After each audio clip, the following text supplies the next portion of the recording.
We're going to begin with a land acknowledgement. We'd like to acknowledge the sacred land. Toronto has been a site of human activity for 15,000 years. This land is the territory of the Huron-Wendat, the Anishinaabe, the Haudenosaunee people, and most recently the Mississaugas of the Credit River.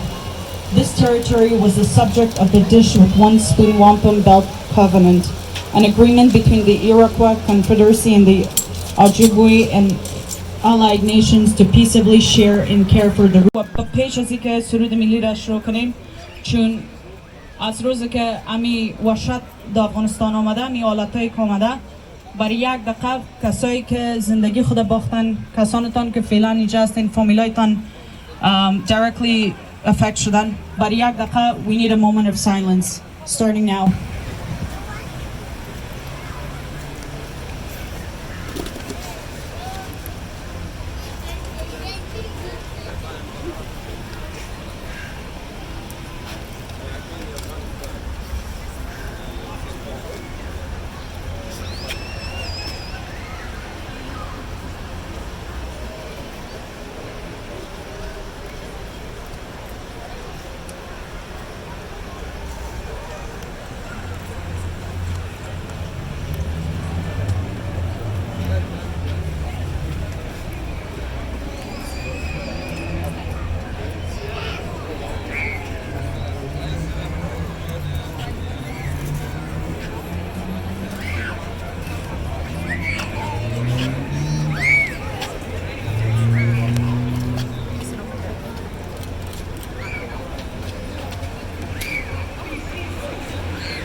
وطن در ره جان بسارم، وطن عشق تو افتخارم، وطن در ره جان بسارم، وطن خاک پاکت بهشتم، وطن گلشن لاله‌زارم، وطن خاک پاکت بهشتم، وطن گلشنت لاله‌زارم، با من از کجا افتخارم، وطن در ره جان سارم، با من هر کجایی که خواهی کنم جان فضای دیارم، با من هر کجا که بهشتم توی جان فضای دیارم، وطن عاشقم بر شکوهت که از دور بود سنگ کوهت،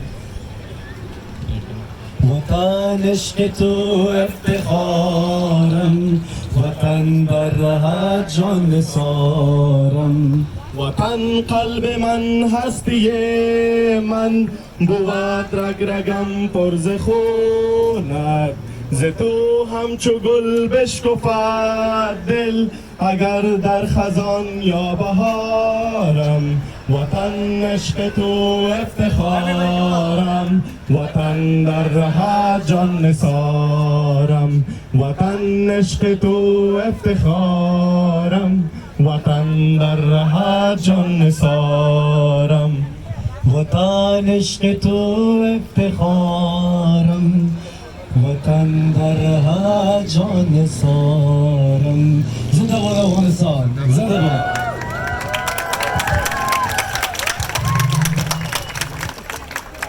And its enablers. We want the international community, and especially our own Canada, to pressure the Taliban to respect basic human rights, rights of freedom of expression, association, and assembly, and so on. To respect the dignity of the Afghan woman and girl. They must not undermine the achievements of the Afghan people, especially the achievement of its women and girls. Today, Afghan or not, we will stand in strong support of Afghanistan and its people. Long live Afghanistan! Afghanistan, Zindabad! Zindabad! Tashakkur. As you can see, to understand everybody what's going on. From 24 hours, there's a big change in Afghanistan. Last week, we had a demonstration against Pakistan, against Taliban. In 24 hours, there is Pakistan, there is Taliban, They changed the flag. They changed our identity. And they sold it to the Pakistan. The president escaped from ARC. Now, this demonstration was against Pakistan, against Taliban. Suddenly, America and their allies and NATO changed the whole idea. And now we don't know where is going Afghanistan from this point. Taliban has occupied the Ark. Ashraf Ghani escaped from nowhere, nobody knows, as a thief of the history. And the whole cabinet. Afghanistan is in a tragic way. We could cry for our homeland, our women, our children, those sacrifice, those always want their freedom. Since yesterday, of Taliban, that was the freedom which Canadian fought for. کانادایی‌ها رفتن خون دادن که افغانستان آزاد شود، ولی افغانستان امروز در گرو پاکستان رفت. افغانستان به طالب سپردن، به پاکستان فروختن. ما این سوگ این ماتم را سالها گفتیم، در مظاهره هفته قبل گفتیم. اجنتای پاکستان که امروز فرار کردن، اینا بودن که افغانستان و پاکستان غایبانه در ظرف 20 سال فروختن. ولی امروز دایه مهربانتر آقای کرزی آمده میگه که ما و دکتر سیب عبدالله و آقای حکمتیار با همراه برادران طالب شیشته در مورد حکومت آینده عبوری افغانستان فیصله میکنیم. بدا به حال ما، بدا به حال ما متاسف هستم، متاثر هستم. ما بلا برادر بعد از یک قرن نمیخواستیم که سرنوشت افغانستان به دست ملا برادر باشه، اما ندانستیم که طالبان نکاییداری که سراسر جهان رفت امروز زمینه ملا برادر در افغانستان امینا بودن که امروز ملا برادر در مابین ارگ شیشته. پس برادر باز هم مقاومت ها را کشتن، مقاومت ها را نابود کردن، روحیه مبارزه و صلحشوری را نابود کردن. در هر گوشه دنیا ما را به جان هم انداختن. کسی طرفدار اکس شد، کسی طرفدار وای شد، ما به جان هم افتیدیم. ما را به پشتو و فارسی و هزاره و تقسیم کردن و خودشان شکار کردن. امروز میبینین کجاست سرای هزاره و پشتون و ازبک کجاستن؟ فراری هایی که یک عمر قوم پشتتان استاد بود کجا هستین؟ چرا فرار کردین در نیمه شبها؟ وقتی گفته بودین که ما تا آخرین قطره خون استادیم، ننگ بر شما.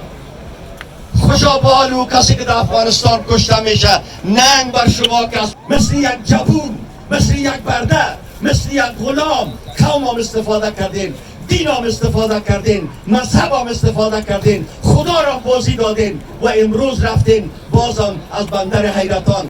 زنده باد افغانستان! زنده باد! مرگ به پاکستان! مرگ به پاکستان! تشکر از شما. ما صفوف خود را برادرها، خواهرها، پشتون، بلوچ، ازبک، هزاره، ما مثل رهبرای پشتون و هزاره و تاجیک و ازبک نیستیم. ما بی‌غرض در صف مقاومت افغانستان استادیم. با هم باشیم و با هم صدا بکشیم. هر چی هستن نابود شویم، با هم نابود میشیم. شما زنده باشین، افغانستان زنده باشین. Diaspora, that's what we are now. When you raise the Taliban flag, you know what else raises up with them? The Pakistan flag. What the fuck is that? Huh? What is that? You are not more or less Afghan no matter what sect you're from. If you're Hazara, if you're Pashtun, if you're Baluch, if you're Turk, if you're Uzbek, it doesn't matter. You're Afghan. You're Afghan. These flags are gonna stay. These flags will not be erased by a stupid flag. They will not. You are Afghan. You better be proud. You better own it. You're fighting the same battle. The same battle that those women, those children have to fight every day of their lives. They've been fighting it for 43 years. Joe Biden, don't you dare forget Operation Cyclone. You were sitting there saying it's It's not our tragedy. It is your tragedy. It is. You caused this bullshit. You did this to us. Imran Khan explained the Pakistani flag. In 2015, you were saying, yes, the Taliban's are terrorists. And now you're going to sit here and tell me Osama was your martyr? You're going to sit in front of a freaking screen and you're going to tell me that the Taliban's are your heroes. You disgust me. What the fuck is wrong with you? Imran Khan, the Pakistani government funded this. Ex-people from the government have been coming out forward and telling you, yes, we did this. Yes, we funded the Pakistani Taliban. Yes, we funded it. Yes. They're screaming to you and yet you still have people coming to you and saying, no, I don't believe you. How much more proof do you need? Do you need more proof? My grandmother was sitting there and crying. She's an 80-year-old woman. She was sitting there and she was crying and she saw the news and she saw those disgusting people sitting in the presidential palace. Ashraf Ghani, you watan furush. You're a watan furush. You're not a president. Anybody who acknowledges him as a freaking president, he's not. He's a watan furush. فروختی وطن اشرف غنی فروختی ما را زنها و طفل و مردای ما مرده رایستن و تو فروختی یارا. And you're gonna sit here. Justin Trudeau, I bet accepting 20,000 refugees is gonna look really good on your election trial, huh? 20,000 Afghan refugees is not the answer. It's not. You know what? And to all those activism pages and all those people who are coming and saying, what can I do? It's too late, bro. All you can do is pray and you can hope and you can put your hands together and say, Ya Allah Ramko, Ya Allah Ramko, که افغانستان گرفتن فروخت وطن اشرف غنی فروخت. That's what you can do. You're gonna sit here and you're gonna tell me, remember when I told you, you call back home, your relatives don't answer? You think, oh my God, the Talibs got them. Guess what? Our Afghan TVs were in blackout. WhatsApp wasn't working. You couldn't reach your relatives. You couldn't talk to your relatives. You didn't know who took your relatives. You sit there and you look at the TV and all you can do is cry. All you can do is sit in front of Allah and say, Ya Allah, help us. Ya Allah. That's all you can really say now. Our war has been going on for 43 years. We waited for 43 years, we can wait another bit more. Do not let this ruin your fate. Do not let this destroy your fate. Sabr ba modada khuda. Sabr ba modada. کل رئیس جمهورها و کل کسایی که ما را فروختن، ما را به اذیت او کرزی او اشرف غنی کلشان او با دردت نخورد. تو فکر میکنی که کافر با دردت میخوره یا کسی که با دردت نمیخوره جو بایدن با دردت میخوره؟ او گفت it's not a tragedy, bro. I can sit here and I can talk to you like a broken record. I can look you in the eyes and I can tell you, save me. I have family in Afghanistan and I have family who's calling my uncle saying, Mora Bekash! Mora Bekash! Lutfan Mora Bekash! Chickson Bekashmet. Stay quiet. Ramko, Ya Allah, Ramko. Thank you.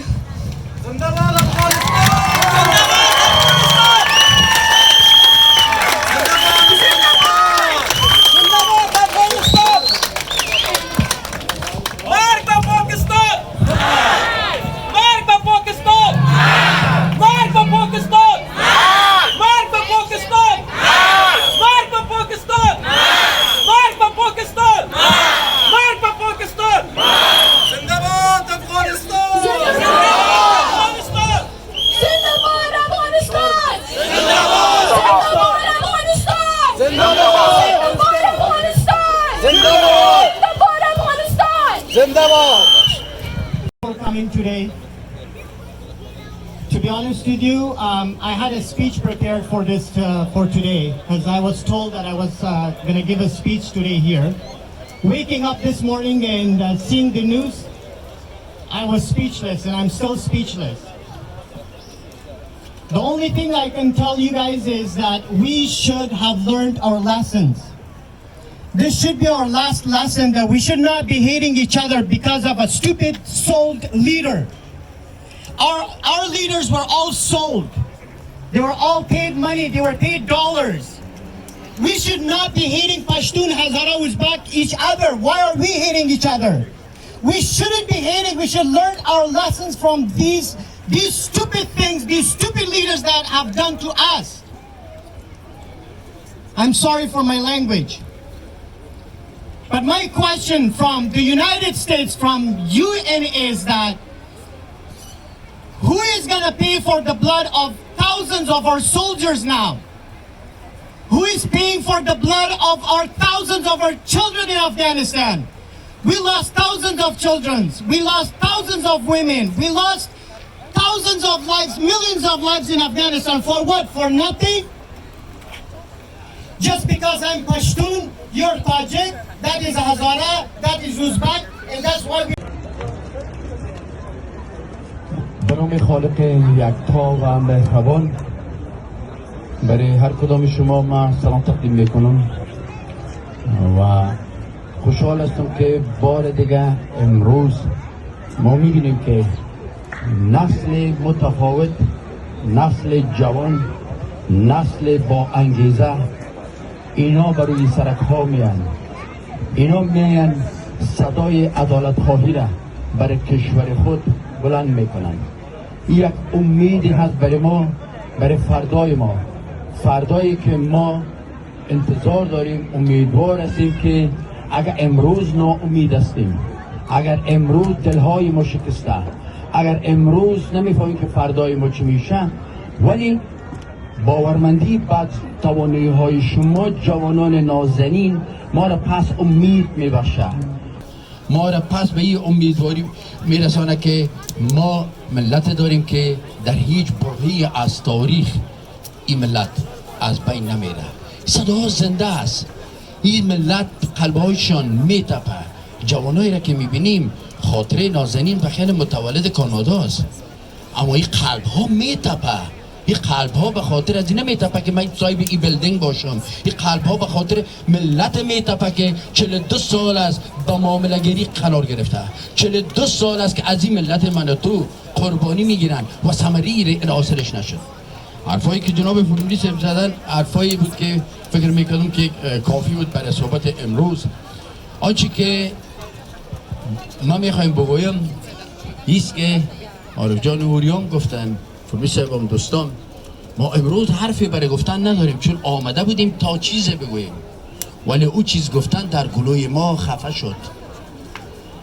آل تقاضایی که ما از شما جوانان نازنین دارم، از شما آینده سازان دارم، از شما کسایی که امیدوار هستیم به توانایی های شما است که فکرهایی کنیم بر ازی که چگونه ما ای که رفتیم و کجا رفتیم برای فعلا آدم عرفش نمیزنه که فردا بلند میشیم بیانی میشنویم که از طرف امارت اسلامی و اینا را فعلا ما سرش عرف نمیزنیم. ولی امروز باید صدای ما و شما بیشتر به خاطر ازی باشه که ما در تجاوز باختیم، ما وطن خود از دست دادیم، ما امروز به اثر خیانت‌های یک تعداد معامله‌گران، یک تعداد خاک فروشان، یک تعداد ناموس فروشان امروز بار دیگر بی‌وطن شدیم. ولی به یاد اونو حداقل 6 میلیون مهاجر داخلی وطن امروز باید ما و شما تصمیم بگیریم. ما امروز صدای خدا باید به خاطر نجات از اونا بلند کنیم که با سرنوشت از اونا چی میکنن. اینا امروز وطن ما و شما رفت، اما ملت ما و شما ملت بسیار با عزت، ملت بسیار با غیرت، ملت که تاریخ ساز بود، امروز بسیار با ذلت و خواری در سطح سر وطن اینا آواره و پریشان است. صدایی که ما و شما میخواستیم بکشیم مو صدا رفت. ولی من امیدوار هستم که شما جوانان عزیز که همونطور که چی را شروع کردین که نامه به پارلمان که خدای بزرگ اجرش براتون میده که من تعقیب کردم به هزارها نامه شما به پارلمان روان کردین. از امشب باز هم از این تقاضا میکنم که بار دیگه شما یک اصطلاح چی میگین هشتگ میگین هر چی میگه باز کنین و از دولت کانادا از ملل متحد بخواین که دیگه خون هموطنان من و تو ریخته نشه.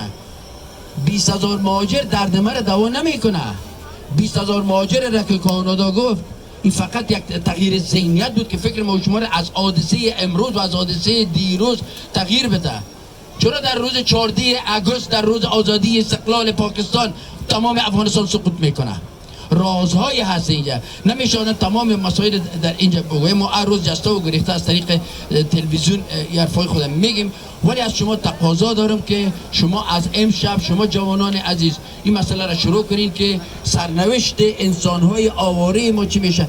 20,000 افغانی که به جمعی 20,000 افغان مغز است، 20,000 افغانی که از حتما واسطه داره، پول داره، سرمایه داره، همه چیز داره، اما اون مردم غریب و بینوا و بیچاره من و تو که فعلا هم تقریبا حدود 100,000 دلار شما جوانا ریختین در اکانت ها به خاطر کمک به اونا چی میشن؟ به این مثلا امیدوار هستم که امشب شما کلتون چی کنین، یک فکر مشترک کنین، یک صفحه مشترک باز کنین به خاطر نجات انسان وطنتون. وطن رفت اما مردم من و تو است. به خاطر از اونا امروز همگی اشک ریختیم، امروز همگی قلب های ما شما نارام است. امیدوار هستم از شما جوانای عزیز که از امشب یسنا جان، لیما جان کجا شدیم؟ و اینا از اینا تقاضا میکنیم که همونطور که مظاهره را امروز گرفتن امی کارم امشب شروع کنین. یسنا جان، لیما جان، اول خب افتخار امید خوار ناز ما شما از دل یک کپ بزنید. واقعا تانستم که شما را اینجا جمع کنن تا صدای عدالت خواهی و تنها کنین، تا صدای همبستگی تانه. امروز دیگه صدای ما و شما نجات نبود، امروز صدای ما و شما صدای همبستگی با مردم بینوا و دردمند ماست. و تشکر میکنم از اونا و امشب تقاضا دارم لیما جان خان که شما همت یک حساب را باز کنید که مردم ما سرنوشتشان در داخل افغانستان 6 میلیون مهاجر داریم چی میشه. زنده و سلامت شما باشین و فقط دعا میکنیم برای سلامتی کشوری که تا دیروز از ما بود ولی در آینده باز از ماست اگر امروز مورد معامله قرار گرفته. دعا میکنیم با سلامتی وطن ما افغانستان عزیز و شما جوانان نازنین همیشه سربلند، موفق، با انرژی و با انگیزه و با اصرار باشید. با وجود هر کدام شما کل ما افتخار میکنیم. Other members uneasy will remain. If you have no sympathy for human pain, the name of human you cannot retain. Assalamu alaikum wa rahmatullahi wa barakatuh, brothers and sisters. I want to personally thank you all for showing up today and supporting us. We have decided to become part of the solution and not the problem. And I want to recognize that you're using your privilege to stand against oppression and to stand for justice. I want to also mention that standing up here and speaking about this was incredibly difficult for me. I'm emotionally drained, my anxiety has become crippling, and my heart is in turmoil. My anger is enough to move mountains, and it's not only because of the Taliban and their supporters, but also because of the silence from the rest of the world. The silence that screams that my life as an Afghan woman has no value. That I and the other 38 million Afghans are better off dead. I want to apologize for reading out from my phone. The only reason I'm doing so is that I want to make it clear that this is not a civil war. The Taliban are not Afghans. They're barbaric, demonic monsters. They have no religion and do not represent any religion, especially not my religion. The terrorist Taliban have taken over 95% of the country and so far has captured all provinces, including the capital city, Kabul. As a result of their evil actions, millions of Afghans have been displaced, thousands have lost their loved ones, and hundreds of children have become sex slaves. Yes, all of this in the past month. If you think the Taliban is not an international human rights issue, I urge you to educate yourself on this matter, as this group has been backed by countries like Saudi, UAE, and up to today by Pakistan. رقم خورد. امروز روز شایی است که همه ملت افغانستان در خون می‌تپند. خواهشاً دوستان کلتان توجه اینجا داشته باشین. اونایی که دشمن افغانستان هستند حتی در این جمع کار خود میکنن. همگی توجه اینجا داشته باشین. زنده‌باد افغانستان! دوستان عزیز ما فقط حرف خود با یک شعر خلاصه میکنم. فقط شما همراه ما باشین و بگوین که نمیدهیم. همتان همراه ما همراه باشین. در حالی که دستم میلرزه و یک شب و یک روز هم ما گریه کردیم، ناله کردیم، زاری کردیم تا پرچم زیبای ما همیشه در اهتزاز باشه، اما امروز غرور ما را، امروز همت ما را همیشه زیر پا کردن، هویت ما را فروختن. فقط همتان با یک صدا خاک پاک میهن را به دشمنان نمیدیم. همگی با یک صدا، خواهرها، برادرها، اطفال، جوانها، حضور همتان اینجا نماینگر اتحاد ما است. امروز ما بی هویت شدیم. امروز ما پیش 240 کشور هویت نداریم. 4 تا طالب موتورسیکل سوار سیاه رو وطن فروختن، برباد کردن. در 24 ساعت گذشته من 200 ایمیل گرفتم از جوانای افغانستان، از خبرنگارای ما شهید ساختن، در مادرش کردن. مادر از آه ناله و مادر خبر دارین. امروز خودتان به جوش بیاین، خودتان به جوش آمدن، بفهمم از چهرهتان معلوم بشه. پس شما میکنیم همگی خاک پاک میهن را به دشمنانش نمیدهیم. دستانش کوتاه و امان و جانش نمیدهیم. ما از جان گذشتگانیم، ما از جان گذشتگانیم، بیدار و پاسداریم. ما از جان گذشتگان و بیدار و پاسداریم. اهریمن دورباد گوش به فرمانش نمیدهیم. پوز درندگان گرگ ها را بر خاک میبالیم. همگی بگوین پوز گرگ ها را بر خاک میمالیم. تکرار کنین میمالیم.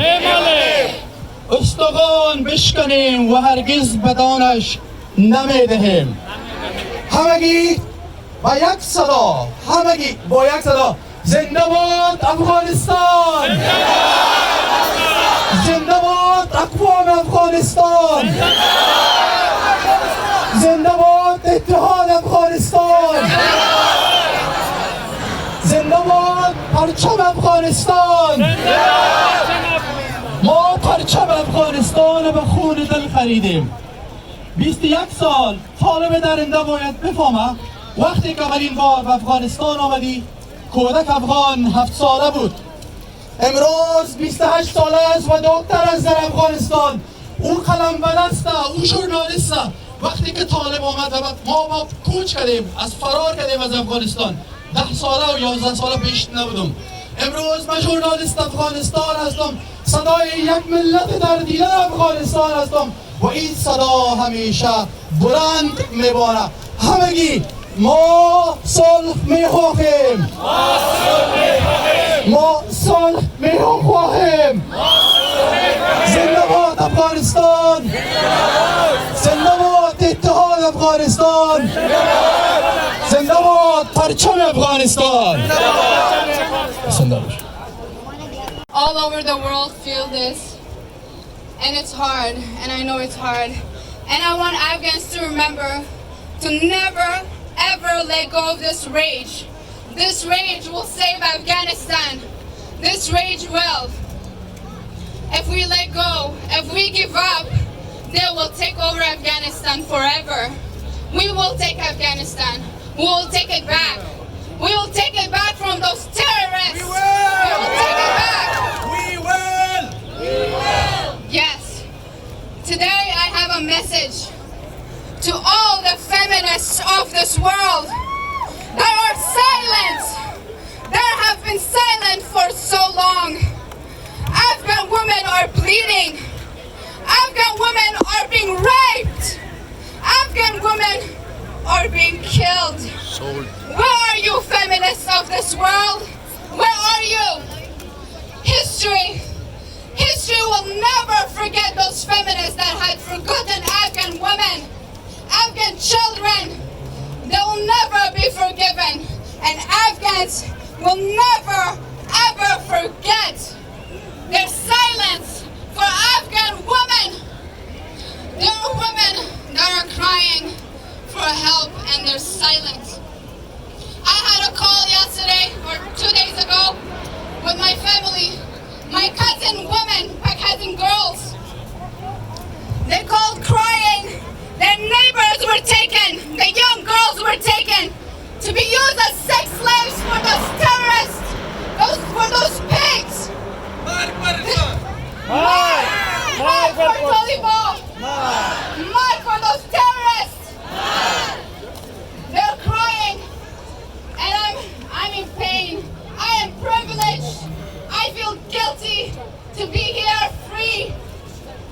They're crying. The only option they have before they enter their home is suicide.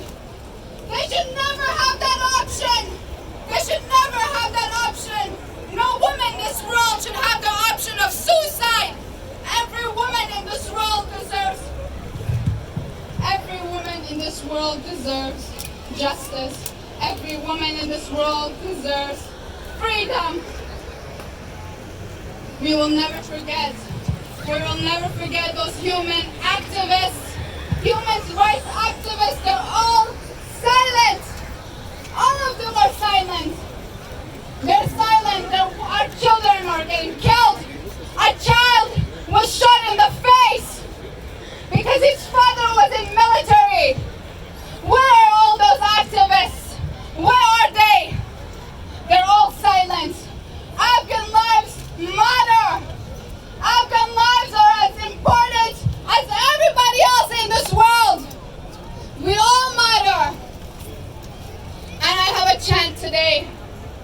And this chant is important for all Afghans who are losing hope. This is for you and for everybody else.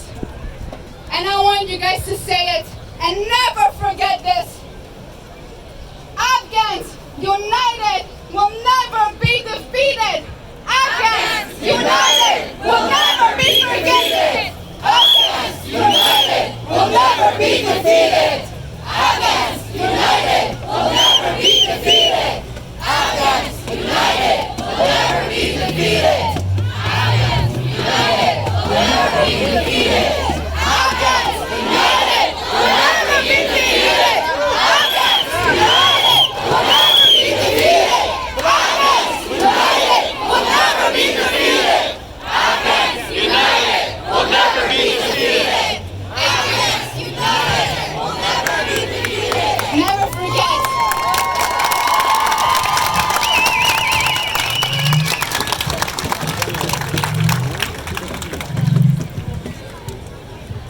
That was truly powerful. قدر و خواهران عزیز، در قدم نخست هر یک شما را آمدنتان به اینجا جهان سپاس گفته و از احساسات شما قابل قدر است. امروز ملت مظلوم افغانستان از همه بیشتر به من و تو نیاز دارد برادر و خواهر عزیز. متاسفانه مملکتمان، مملکت پر افتخارمان افغانستان عزیز که مردم آن تشنگی و گشنگی را ترجیح می‌دهند ولی مزدور بودن و غلام بودن را و بیگانگان نه.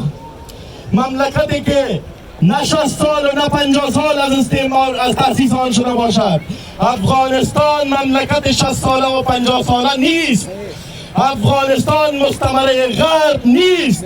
افغانستان کشوری با قدمت 5000 سال است. من از همین جا خطاب به حکومتداران دزد، خائن، وطن فروش به همهشان خطاب می کنم.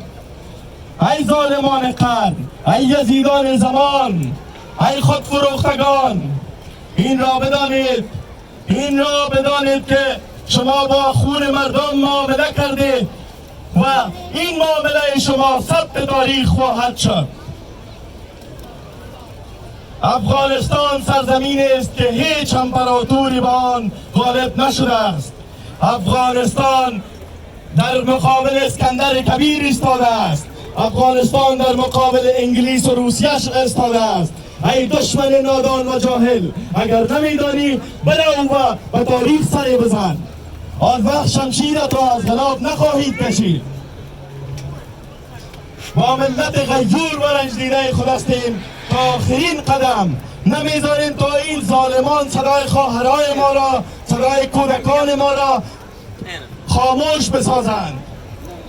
امروز اگر کسی در جرمنی و لندن و فرانسه کشته شود، یک شهروند تمام غرب به شور و لرزه میافتد. مگر افغان چی تفاوتی دارد؟ چرا باید خون افغان از خون دیگران پرسان نشود؟ چرا باید همیشه افغان خونش پایمال باشد؟ امروز افغانستان دوستای عزیز در یک مقطع زمانی بسیار مهم قرار دارد. امروز معامله‌گران با خون ملت معامله کردند. امروز مملکت را تحویل مزدوران، نوکران آیسای کردند. امروز وطن ما را معامله کردند. ای خواهر عزیز، بدان که تو تنها نیستی. قدم به قدم، دوش به دوش برادرت با تو است و صدای تو را به جهان خواهم رساند. امروز افغانستان جز اتحاد و همبستگی به هیچ چیز دیگر نیاز ندارد. دوستان عزیز، همه یک جا شده همبستگی ملی یک مشت محکم به دهن دشمنان و نوکران و مزدوران غرب خواهیم بود. و من الله توفیق.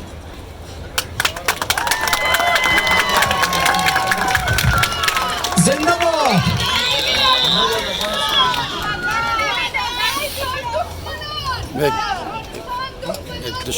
افغانستان دشمنان مړوي افغانستان دشمنان مړوي افغانستان دشمنان دې تباشه افغانستان دشمنان دې تباشه یو لاس شي افغانانو یو لاس شي افغانانو یو لاس شي افغانانو دې بې اتفاقي نه لاس واخلئ په ګټه نه ده یو لاس شي دې بې اتفاقي د نتیجه وه چې دو حالت ته راورسېدو یو ځای شي افغانانو یو ځای شي افغانانو مرګ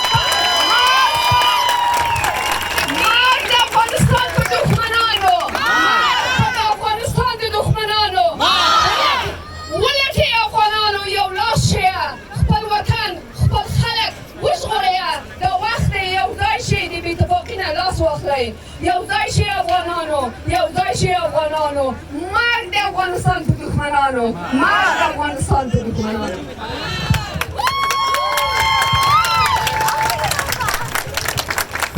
زما د ننګ اواز اوچته تر اسمان دی زما د ننګ اواز اوچته تر اسمان دی تل وهلی مې غلیم په هر میدان دی چې زمري سره پنجه وهلی نشي چې زمري سره پنجه وهلی نشي د افغان سره په جنګ کې د تاوان دی او چې عارف یې په نامه باندې نازیږي چې عارف یې په نامه باندې نازیږي شکر خدایه چې هویت زما افغان دی ژوندی دې وي افغانستان مات د افغانستان پر دښمنانو مات په خرچو لیډرانو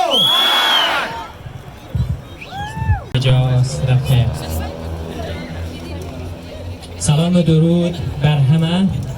I know there is lack of time and I just summarize all the things. I know it takes forever, days and years to say our words, but I'll summarize it in a poem from Mir Muhammad Kazim Hashimi, which portrays the things that happened recently. دشمن ای خانه خرابی مکار تخم کین کاشتی و کردی فرار در پسی پرده شدی آخر کار چند با ما میکنی دار و ندار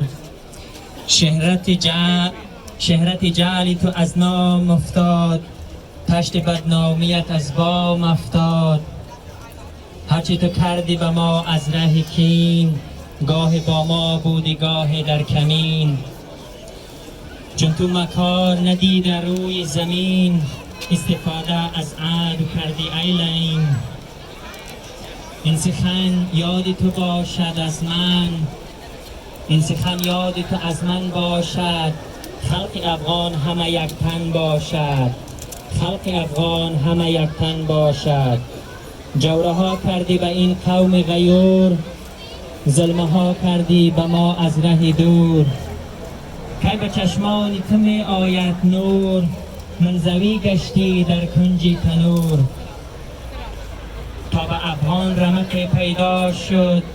داد بیدادی تو هم برپا شد.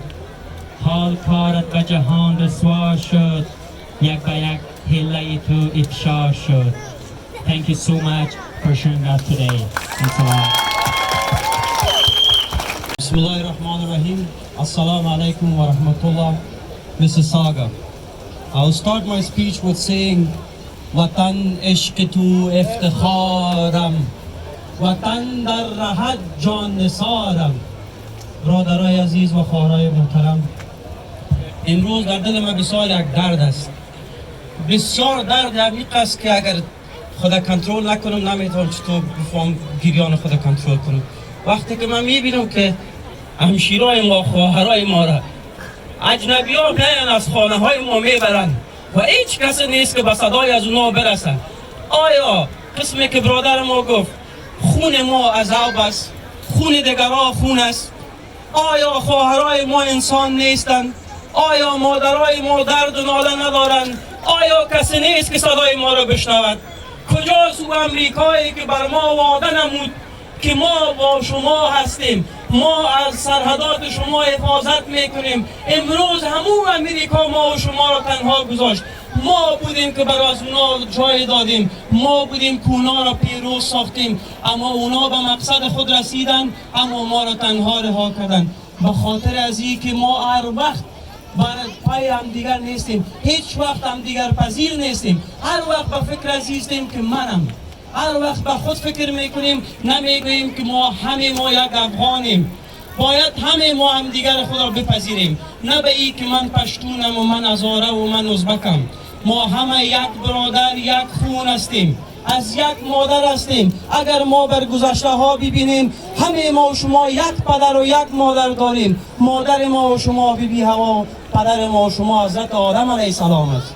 برادرای عزیز، من نمیخوایم که وقتتان زیاد بگیرم، اما لطفاً به این اشتنگ زیادتر کوشش کنیم، بخوایم که وطن خود آزاد کنیم. ما جوان آزاد کرده میتونیم اگر ما تنها به فکر خود باشیم و به فکر آرامی خود باشیم که ما در کشور مثل کانادا و اروپا هستیم و ما آرامی خود فکر کنیم، به فکر دیگران نباشیم. شما یقین به خدا کنین که نه تنها ما اولادای ما به گریان هستند وقتی که میبینن افغانستان اشتکا گرسنه در خانه ها و در سرک ها و در مایبن پارک ها گرسنه هستند، میگن پدر اینا را چه رقم کمک کنیم. لطفاً به هم دیگر برسین، بر برادرها و خواهرایتان در هر جای کس بگوین که کمک کنین. افغانستان در حالت بسیار بد قرار داره. ما و شما فروخته شدیم، باید از برای قبول کنیم، این گپ قبول کنیم که هیچ کس دیگر اگر ما و شما یک مشت واحد باشیم، هیچ کس ما را نمیتونه از هم بپاشانه. اما اگر وقتی که هر کدام ما تنها از خود بدرنگانیم، ایره باور یقین کامل داشته باشین که ما و شما را به بسیار زودی مشکنانند. مشت واحد باشیم. زنده باد افغانستان، زنده باد مردم غیور افغانستان، زنده باد اقوام افغانستان، زنده باد اقوام افغانستان. مرگ بر دشمنان اسلام، مرگ بر دشمنان افغانستان. زنده دیوی افغانستان، زنده باد افغانستان. تشکر از این که شما بر ما وقت دادین. امیدوار هستم که دیگه وقت شما رو نگیرم. بازم همه ما و شما به یک صدا کلتان از پیش کلتان خواهش میکنم به چیز بلند تا کل کشورها صدای ما رو بشنود بگوین زنده باد افغانستان، زنده باد افغانستان، زنده باد افغانستان. مرگ به تروریست، مرگ بر دشمنان اسلام. Are aware of what's happening, and we're urging our MPs to keep an eye out on this. And you all know that the Canadian election's happening. Your voices matter. As an Afghan Canadian that you're here, your responsibility does not end in terms of having a voice about Afghanistan as soon as you land here. We're all involved in this. I have Zilal, she's going to be walking around, she's got her tablet. All we need is your first name, last name, and your address. You just input that through, and then that calls out your MP, that there's a letter that gets sent out. Many of you other guys who follow me on Instagram, I have the link on my bio. You can click on it and just fill it out. It's a very quick link. Address or email? No, you just put your email address, your first, your last name, and everything. No, well, your home address will be asked because this is going to go to your writing. Now, Bismillahirrahmanirrahim. Salam and hello everyone. Before I begin, I would like to thank everybody who took part in this organization, who helped us in this protest. Every single person who shared our post on Instagram. It all started over a page, and me and my team have actually organized the protest at Young and Danda Square, August 1st, and it all started where my family in Shahada district of Badakhshan on June 15th, there was a serious airstrike targeting Taliban. So when the Taliban going to airstrike, to do the airstrike on the Taliban hid inside people's homes. They hid inside bazaar. And when the military jet came, they targeted the military vehicles of the Taliban. Their tanks and vehicles were parked right by the bazaar. And the government military airstruck them. When they did the airstrike, there was no Taliban casualties. But there were 13 young guys who were like me. They all got killed, including of 3 of my cousins. 2 of them died right on the scene. I have videos, I have footages. I spoke with Global News, I spoke with CBC today. I showed them, I provided them with the evidence that I could see my own family members, their body parts were blown up. One of them was an engineer, the other one was a doctor. He was selling medicine, he was in his shop. He had nothing to do with the politics, he was not military, he was minding his business. And what happened in that district, what happened in Badakhshan, it has never happened before. Not Soviet Unions, not Americans, nobody has done that type of airstrike that targeted, killed 13 people. I'm pretty sure that a lot of you, it's for the first time that you're hearing that, because this is the truth. This is a voice that's coming from a village. I spoke with my cousins. My family was hurt for a month. Nobody spoke about it. Government, Afghanistan televisions, Afghanistan media was controlled. It's not even on news, it's not even on articles. But I believe if you all go to Twitter, you hashtag Badakhshan, you hashtag Shahada, you will see my posts, and you will see other activists around the world. They're posting about the same videos, but no media covered it. Not American medias, not English, no Western medias, not even Afghan medias. They did not cover it. 13 people are killed in my village, June 15th.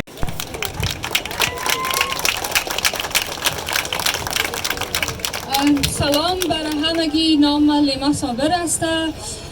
ما کمی احساساتی شدیم در بین همه افغانای خود که اینجا هستم. تا همین صبح من خیلی ناامید شده بودم. فکر میکردم شاید این امروز برنامه من هیچ کس نبیاید. به خاطر حالتی که دفعتاً تغییر کرد افغانستان، بسیاری مسیجا آمد که ما نمیاییم، پروتستتان کدام فایده نمیکنه. اما من اینجا بازم آمدم.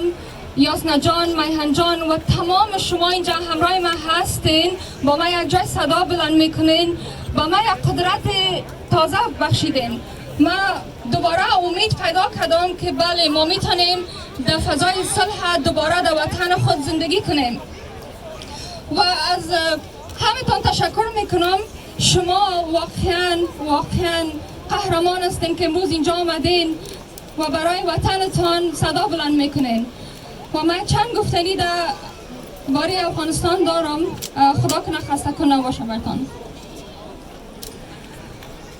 ما که اینجا جمع شدیم هیچ یک عاشق خارج رفتن و ترک وطن ما نبودیم، بلکه مجبور شدیم به خاطر جبر، به خاطر کشتار و ظلم تروریستان بوده. من سالهای قبل وقت در کابل بودم، در پیش چشمانم دوستانم را تروریستان قتل عام کردند. در حمله تروریستی که در دانشگاه پنتون امریکایی در افغانستان صورت گرفت، در یکی حمله های تروریستی جان دهها تن از هم‌صنفیانم و محصلان دانشگاه ما را گرفتند. نزد چشمان ما صنفیای ما کشته شد. برادرم با دوستای خونالود به خانه برگشت و به من گفت که من رفیقای خود به چشم خود دیدم که طالبا کشتن، توریستا کشتن. مثل این هزاران حمله انتحاری و انفجار در طی این مدت صورت گرفته که باعث از بین رفتن جان و زندگی صدها هزار وطن ما شده بود. حالا همین جنایتکار آمده و زمان امور مملکت رو به دوش گرفته.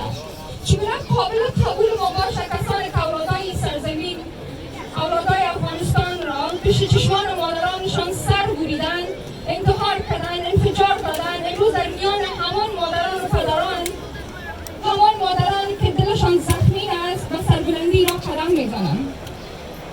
چگونه قابل تحمل مردم درگیری ما باشه که قاتلان ما ویران کننده پنتونهای ما، ویران کننده شفاخانه‌های ما، ویران کننده مسجدهای ما، ویران کننده برق و آب ما، کسانی که از ما برق ما، روشنی ما را گرفتن، آب ما را از ما گرفتن، امروز بالای ما حکومت کنند.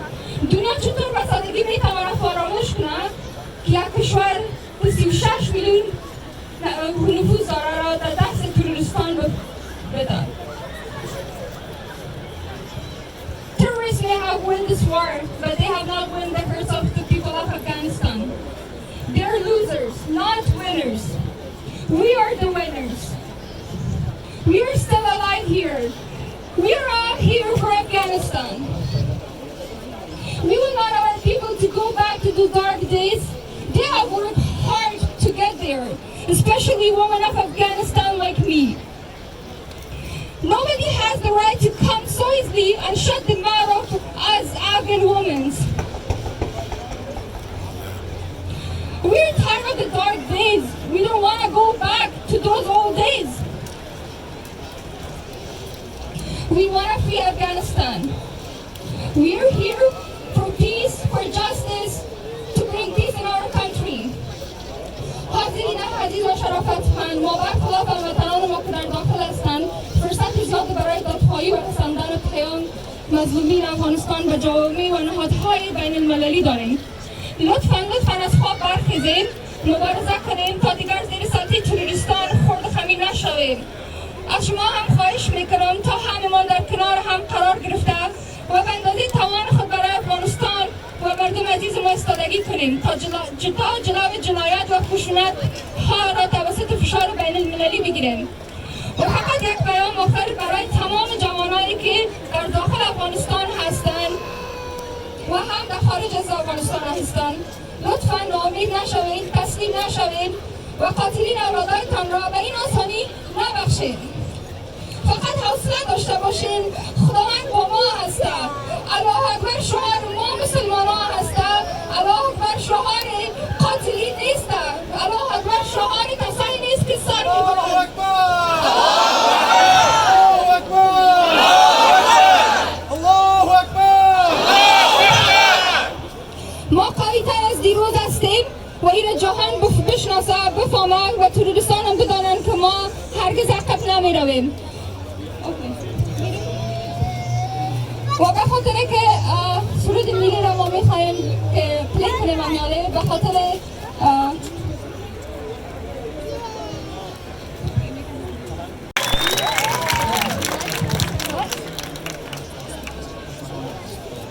زنده‌باد افغانستان، زنده‌باد افغانستان، مرگ به تروریستان.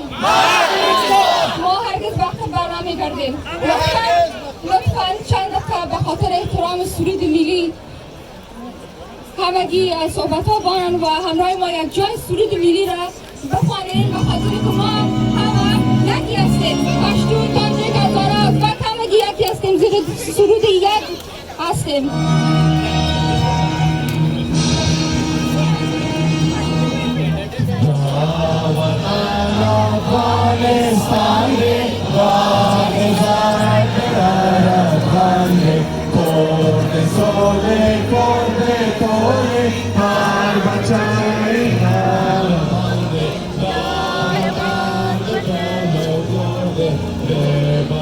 Talk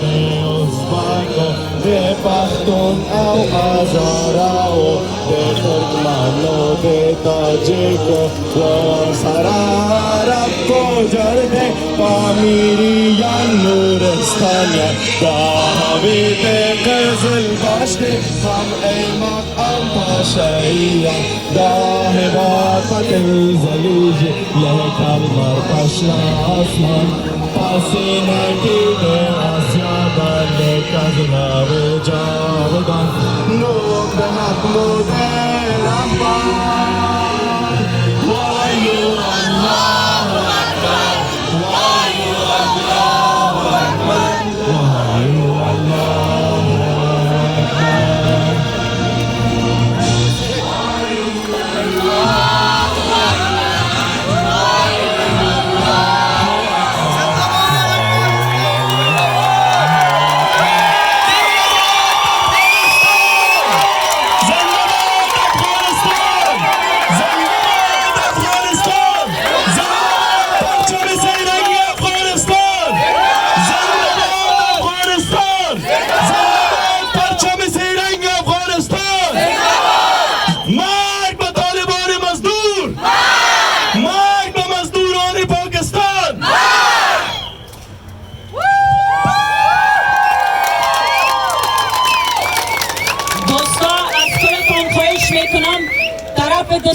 away from the Taliban. You know what it means. You know why Afghanistan started it.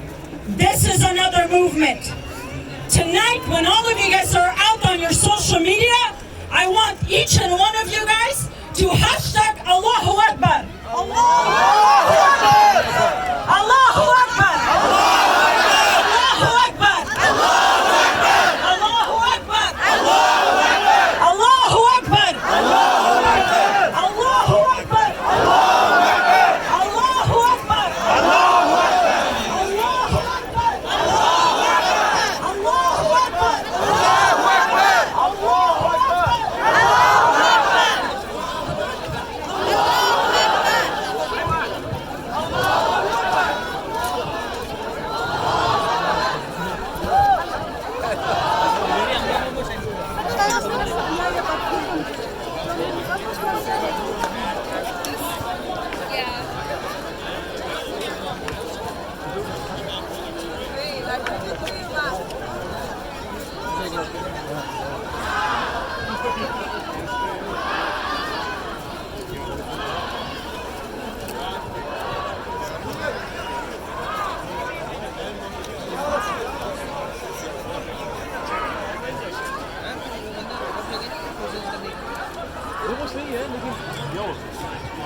Akbar!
افغانستان همیشه به شما نیاز داره. امروز روز شروع جنگ ما برای آزادی ما بوده، نه آخری. ما امروز بعد از امروز ما شروع جنگ میکنیم با کسانی که حق حقوق آزادی ما را میگیره، بخصوص حق زنای افغانستانان. و از همینطور تشکر میکنم. بازم یک بار دیگه اگر شما نمی بودین برنامه ما خوب پیش نمیرفت. تشکر یک بار دیگه. یاسن جان گفته من یک گفتنی آخری دارم دوستای عزیز. در تاریخ 28 اگست در سیتی هال یک پروتست دیگه است که از کلتان خواهش میکنیم با فامیلایتان بیاین، چون این پروتست تاریخ 28 is nationwide. پلیز جهانی است. دوستای عزیز در تاریخ 28 اگست در پیش سیتی هال در تورنتو افغانای ما یک جای میشه و یک مظاهره دیگه این جا نیست. همه شما طالبه در اینستاگرام، فیسبوک، همه جای که هسته در سوشل میدیا دیدین. لطفاً اونا رو اتند کنین پروتست. انشالله بخیر شما رو میبریم. شب خوش بر کلتان میخوایم. Get safe and یک چیخ بلند. زنده باد.